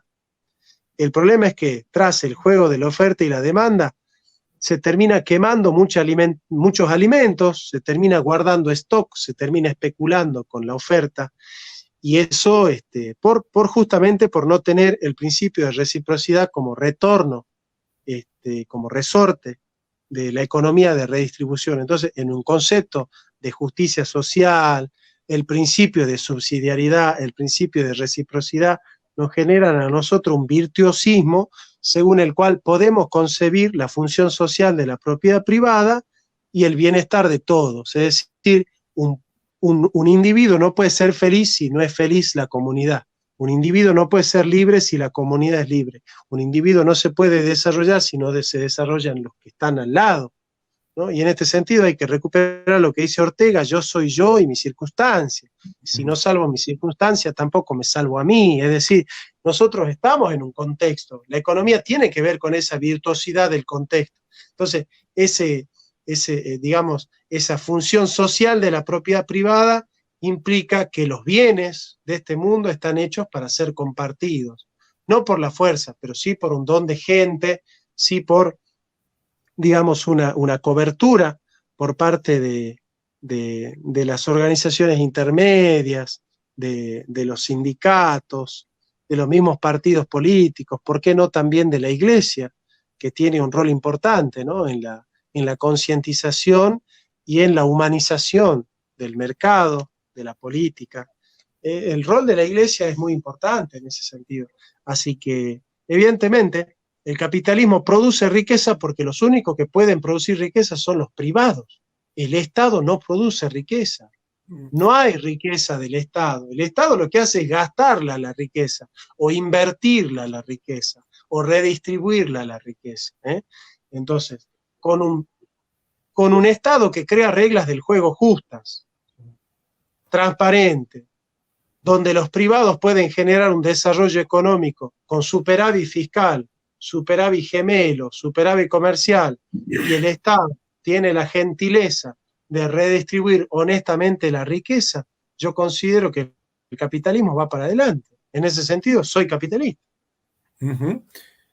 Sabemos nosotros en Proyecto Patria que tú eres, bueno, te hemos escuchado, tú mismo te has autodefinido como reformado, y hemos escuchado tus críticas a Max Weber, ¿no? En sociología, bueno, junto con Marx y Durkheim, son prácticamente los tres popes de la sociología. ¿Y tú crees que es así? ¿Que el capitalismo se ha desarrollado con el protestantismo necesariamente? ¿Y que no tiene nada que ver con el mundo católico?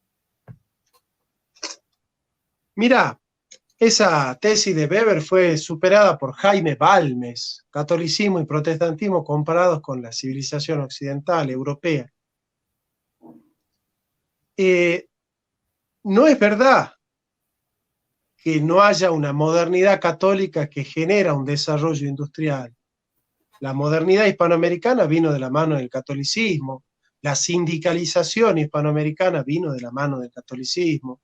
En el catolicismo hay un desarrollo capitalista humano, humanista, ¿no es cierto? Mientras que el capitalismo de los países protestantes fue un capitalismo salvaje, un capitalismo que no ha echado raíces en las culturas, sino más bien que las ha destruido a las distintas culturas, llevando la occidentoxicación, que le llamo yo, ¿no? Así que el protestantismo como modelo civilizatorio tiene sus ventajas y tiene sus desventajas, y yo, como no le esquivo a la aguja, evidentemente tomo el guante y me hago cargo de todos los problemas que ha traído el protestantismo como modelo civilizatorio o como una ética del protestantismo.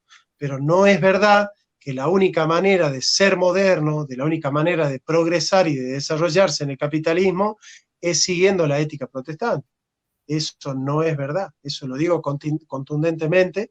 Hay que salir de ese mito de Weber, de que las naciones católicas son naciones atrasadas, son naciones que no se desarrollan, que no tienen la potencia productiva. No, no, no. Nosotros tenemos todas las herramientas para hacerlo. De hecho, la Argentina de Perón fue una Argentina católica, Perón fue católico, Claro. aplicó la doctrina social de la Iglesia y ha generado las fuerzas productivas en la Argentina como ningún otro gobierno. Así que más claro que eso no podemos tener. Ya que hablas de Perón, tú también te defines como peronista, pero un peronista crítico del peronismo, ¿no? ¿Podrías, por favor, criticar qué cosa de Perón? El personalismo, el caudillismo, esa idea de la obsecuencia de las masas, de generar alcahuetes y chupamedias todo el tiempo, ¿no? Yo creo que el peronismo se ha convertido en un culto a la personalidad que ha generado el clientelismo político, el servilismo, el clientelismo, el vasallaje de la plebe política, de esa militancia choripanera que lo único que hace es darle vuelta, digamos, a los punteros.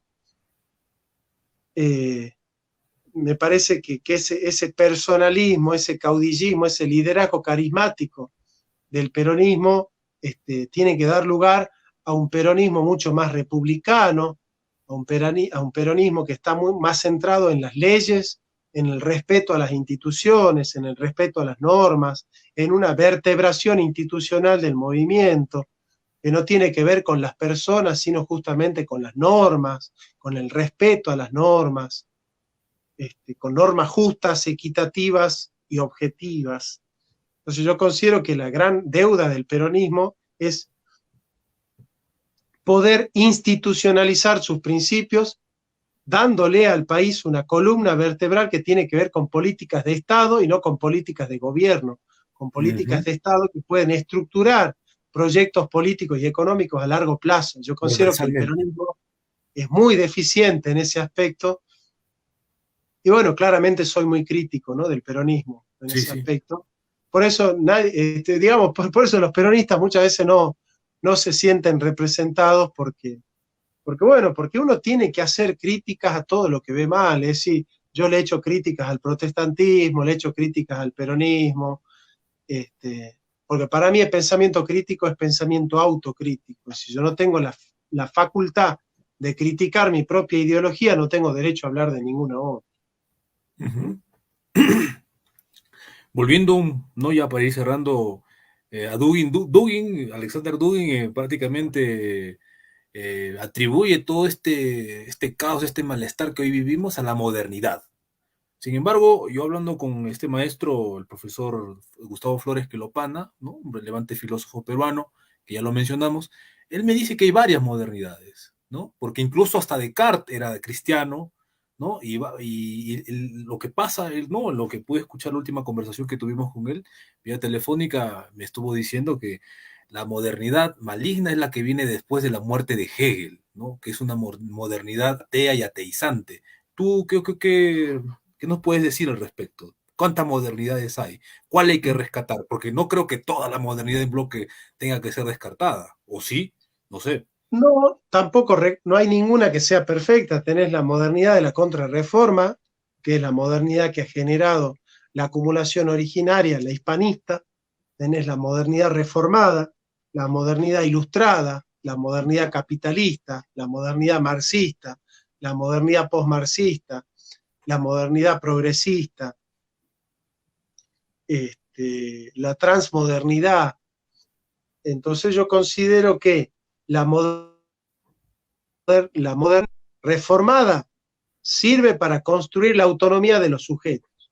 La modernidad de la contrarreforma sirve para generar instituciones y contenidos de justicia social y de ordenamiento institucional y popular.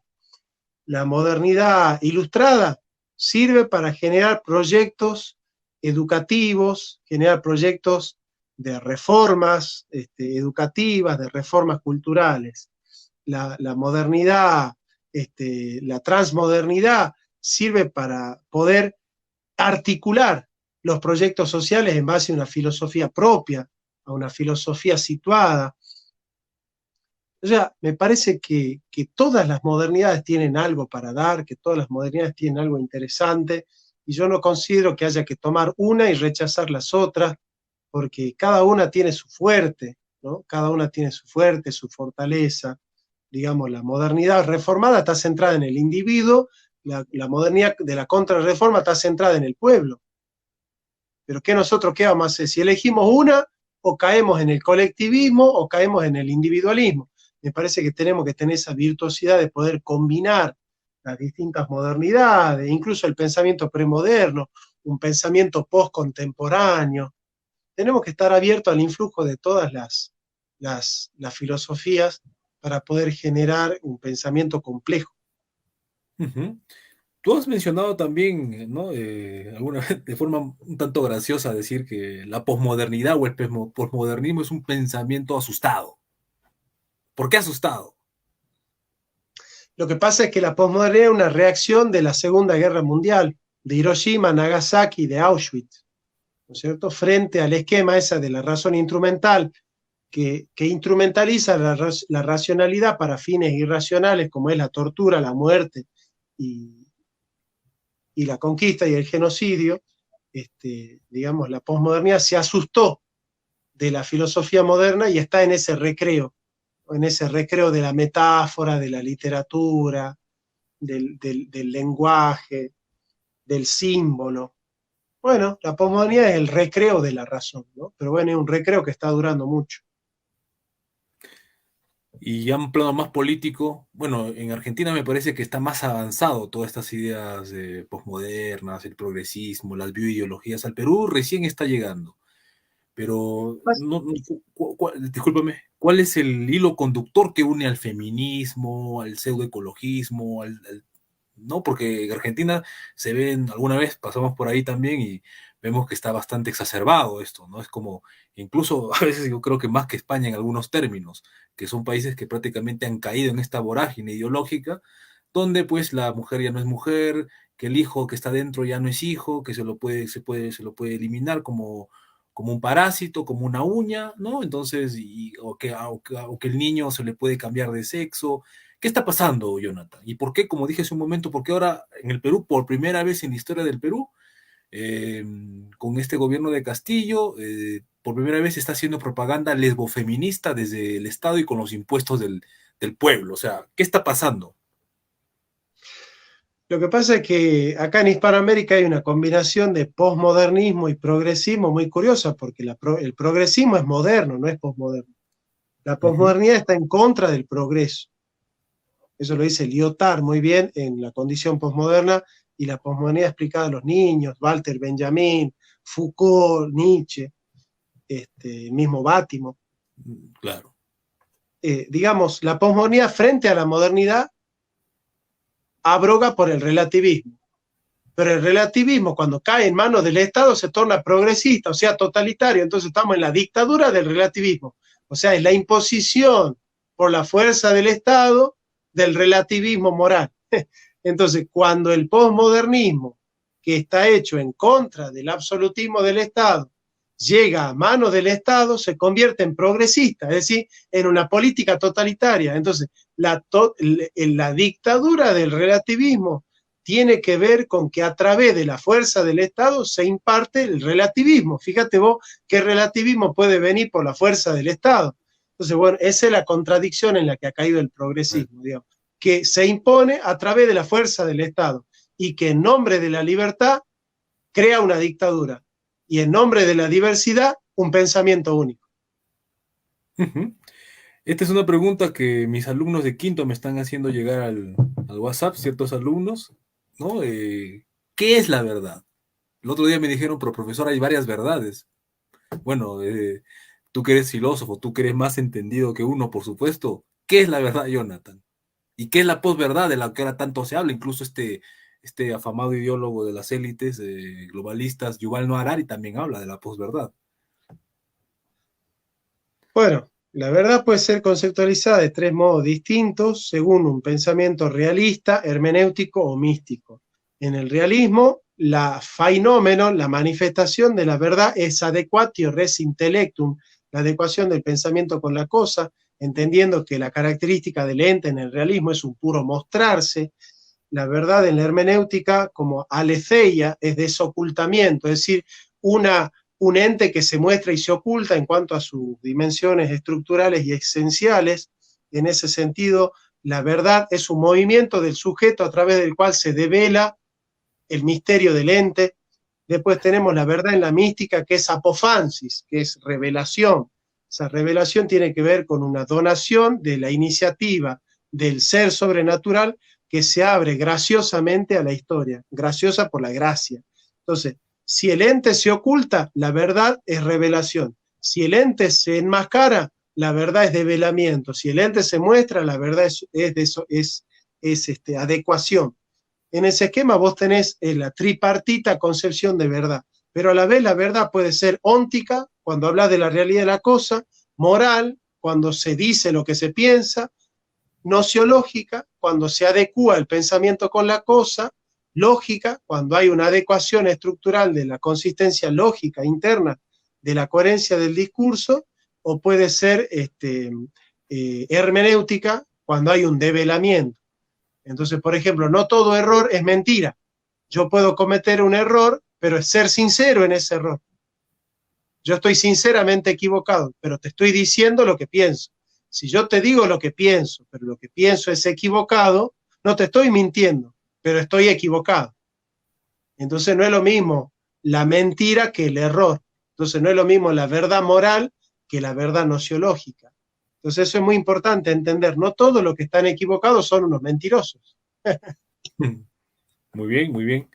Bueno, Jonathan, y esta es la última pregunta, ya no te molesto más porque ya es un poco tarde en Argentina, sabemos que eres una persona bastante ocupada, y bueno, la verdad es que me motivó a hacerte esta entrevista, un debate que no está como, no dice debate en YouTube, dice simplemente entrevista, pero los que lo hemos visto es un debate que has tenido recientemente en este canal interesante, Paleopolítica, de la señora Daniela, no recuerdo bien el apellido. Es muy importante, bueno, varios pensadores siempre entrevistan, interesante, de diversas perspectivas.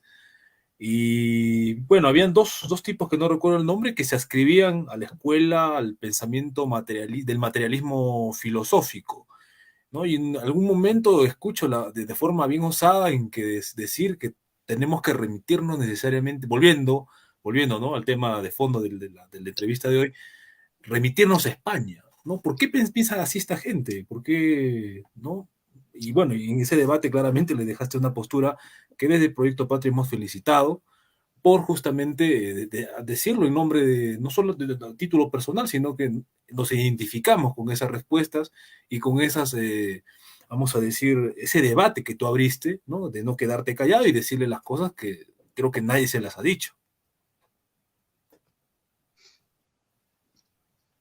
Lo que pasa es que los imperios necesitan sucursales.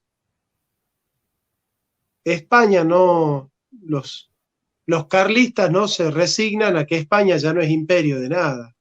España no pudo colonizarse a sí misma. España no puede ser imperio porque no pudo unificarse a sí misma. España pierde a Cataluña, no puede querer ser dueña de Buenos Aires, no puede querer ser dueña de Lima si no se apropia de sí misma, si no se adueña de sí misma. Entonces, en esa nostalgia imperial, en esa nostalgia carlista que tiene España, necesita que nosotros seamos sucursaleros, que seamos sucursales del pensamiento de Madrid. Quiere que nosotros le demos a España lo que España no se da a sí misma. Bueno, no, de ninguna manera. Nosotros pensamos desde nosotros mismos. No somos ni tan indios ni tan españoles, somos mestizos, somos una raza nueva, somos otra cosa. Muy bien, querido Jonathan Ramos. Sí, las políticas del Proyecto Patria siempre han sido bastante claras, no queremos inoportunar más de la cuenta a nuestros invitados. Y en tal sentido, querido Jonathan, unas palabras para el pueblo de Cajamarca, para el Perú y por supuesto nuestros amigos de nuestra Indo-Iberoamérica, nuestra Sudamérica. Por favor. Y ustedes viven en el mejor país de Hispanoamérica. Perú es el centro del imperio inca, el imperio más importante de Hispanoamérica, sin lugar a dudas, un imperio que realmente ha podido sembrar los valores de la reciprocidad, la redistribución, el cuidado de la tierra, el trato hermano con los pueblos. Siempre hubo conquista, evidentemente, el imperio español también ha conquistado y ha matado, ¿no es cierto? Pero se puede rescatar en ese legado que tiene que ver con esa relación del hombre con el Titicaca, del hombre con ese despliegue de las fuerzas productivas que ha generado el Tahuantinsuyo, un legado para un pensamiento revolucionario en Perú que pasa por Mariátegui, por Haya de la Torre, por grandes teóricos que sí, que tuvieron influencias marxistas, pero que pudieron pensar desde nosotros mismos. Y eso es muy importante, pensar la realidad hispanoamericana, latinoamericana. Ustedes los peruanos tienen que estar orgullosos, orgullosos de estar en Perú, orgullosos de ese país que ha sido tan saqueado, que ha sido tan maltratado, que ha sido tan postergado, ha sido uno de los países más pobres de Hispanoamérica en el siglo XX, y hoy Perú es centinela de cultura, Perú es centinela de respeto, Perú es centinela de institucionalidad, y yo creo que los peruanos están dejando un mensaje, un legado para toda Hispanoamérica que al menos nosotros acá en Argentina estamos tomando nota. Así que desde acá nosotros los argentinos aplaudimos a Perú y le mandamos un cordial abrazo porque somos hermanos de la patria grande, ¿no? La patria grande. Uh-huh. Muy bien, muchas gracias Jonathan por tu tiempo, por tu disponibilidad y por esta entrevista, esta charla tan amena, tan productiva, ¿no? Tan nutritiva también. Y por supuesto, no se vayan a olvidar, gente de Proyecto Patria, este domingo lo volveremos a tener a Jonathan presentando su libro acá en Perú, su último libro, que es sobre ética, ¿no? Ética para Sofía. No les cuento más porque quiero que se enganchen este domingo a las 9 p.m. hora Perú y para los amigos de Argentina, 11 p.m. hora Argentina. Esto fue Proyecto Patria, Estado Nacional Soberano. Muchas gracias, Jonathan Ramos. Muchas gracias, hermano, ¿eh?